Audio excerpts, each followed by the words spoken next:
Welcome back to our study of the book of Genesis as we progress in our Bible summary series. Today we'll be looking at Genesis chapter 20, which tells the story of Abraham, Sarah, and their encounter with Abimelech, the king of Gerar. This chapter revisits a familiar pattern of deception, divine intervention, and God's unwavering protection over his promises. Let's explore. Genesis 20 begins with Abraham and Sarah moving to the region of the Negev and settling near the city of Gerar. As they enter this new territory, Abraham instructs Sarah to tell the people that she is his sister, not his wife, a strategy he had previously used in Egypt. Abraham's fear that the men of Gerar would kill him to take Sarah leads him to deceive the king of Gerar, Abimelech. As a result, Sarah is taken into Abimelech's household. Once again, Abraham's actions expose a lack of trust in God's protection, showing that even the father of faith struggled with fear and doubt.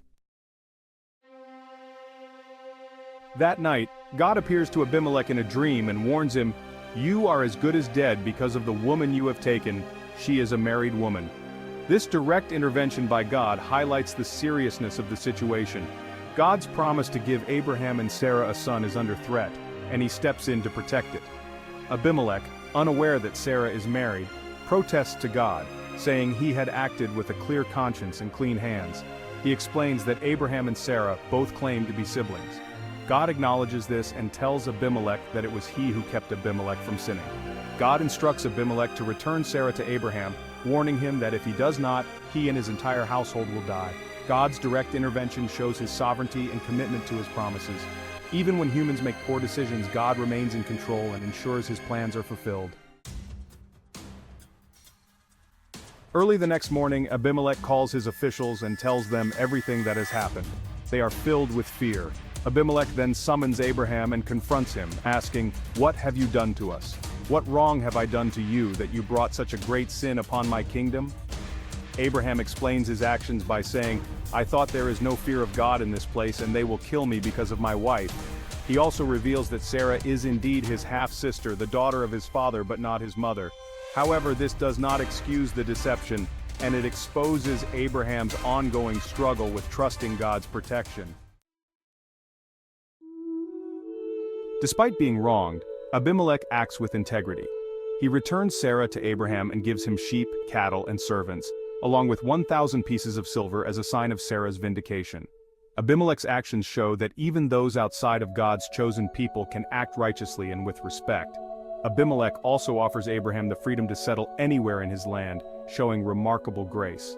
This generosity contrasts with Abraham's initial fear and deception, highlighting a theme of unexpected righteousness from an outsider.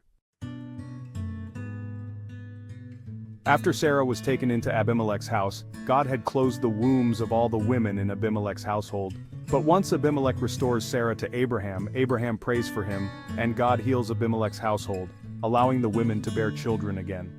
This moment underscores God's control over life and fertility, as well as the importance of intercession. Abraham's prayer leads to healing, a powerful demonstration of God's mercy and the restoration of those who seek to do what is right. Genesis 20 highlights several important lessons. First, it shows God's faithfulness to his promises, even when human actions threaten to derail them. Abraham's repeated pattern of deception reflects his human flaws, but God remains steadfast, intervening to protect the promise of a future son through Sarah. We also see a surprising lesson in integrity from Abimelech, who, though not part of God's covenant people, acts with honor and respect. This reminds us that God can work through anyone to accomplish his plans.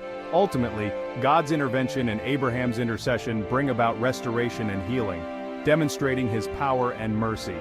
Thank you for joining us as we explore Genesis chapter 20. This chapter serves as a reminder that God's plans are greater than our fears, and his promises are secure.